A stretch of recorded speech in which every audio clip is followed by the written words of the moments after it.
Hi miss, tricycle ka ba? Bakit? Pasakay naman, hanggang labasan lang.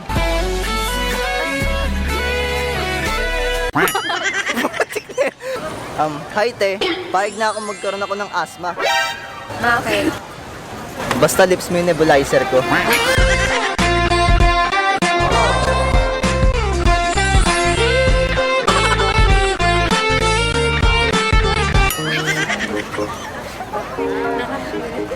Bibili ako ng cake, ikaw maghihiwa ah. Bakit?